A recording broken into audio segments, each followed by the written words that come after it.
এনার বাড়ি কোথায় ইনি বলতেছে রংপুর সিগারেট কোম্পানি পাড়া সিলমন। আপনার বাড়ি সিলমন না? সিলমনে বাড়ি। দেখেন তো এনাকে কেউ চিনেন কিনা, একটু মুখটা এদিকে দেখেন তো, আরও একটু সোজা হন। এনাকে কেউ চিনেন কিনা দেখেন তো, যদি চেনেন তাহলে এনাকে এই যে লালবাগ মুরগি ফার্ম গেটের পাশে উনি আছে, হ্যাঁ, এক রাস্তায় বসে আছে।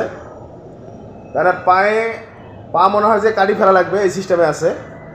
আর যদি কেউ চেনেন পরিবারের কেউ, তাহলে লালবাগ এই মুরগি ফার্ম গেটের সামনে আসেন, ওনাকে এখান থেকে নিয়ে যাওয়ার ব্যবস্থা করেন, তাহলে উনি হয়তো জীবনটা বাঁচবে। আর আপনাদের কাছে, দর্শকদের কাছে একটা অনুরোধ, এই ভিডিওটা সর্বোচ্চ শেয়ার করে দেন। একজন মানসিক রুগী সুস্থ হবে আপনাদের মাধ্যমে। ভিডিওটা বেশি বেশি শেয়ার করে দিন। ইনি কথা বলতে পারে না, শুধু ইশারায় কথা বলে। এনার পা গোটালে মানে অ্যাক্সিডেন্ট হয়েছে না কী হয়েছে জানি না, পুরো অর্ধেক শেষ। এখন এনাকে মেডিকেল ভর্তি করা লাগবে, মেডিকেল ভর্তি ছাড়া এনার কোনো ট্রিটমেন্ট হবে না।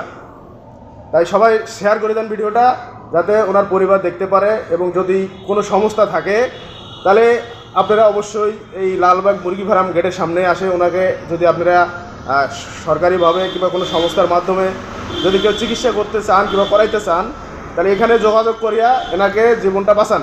কারণ ইনি যে পরিস্থিতি ওনার, ইনি সম্ভবত মানে চিকিৎসা করলে বাঁচবে।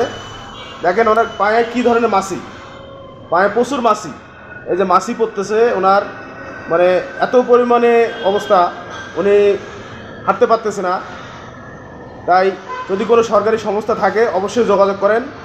লালবাগ মুরগি ফার্ম গেটের পাশে উনি আছে, রংপুর সিটি কর্পোরেশনের মেয়রের অস্থায়ী কার্যালয় এর পাশে আছে।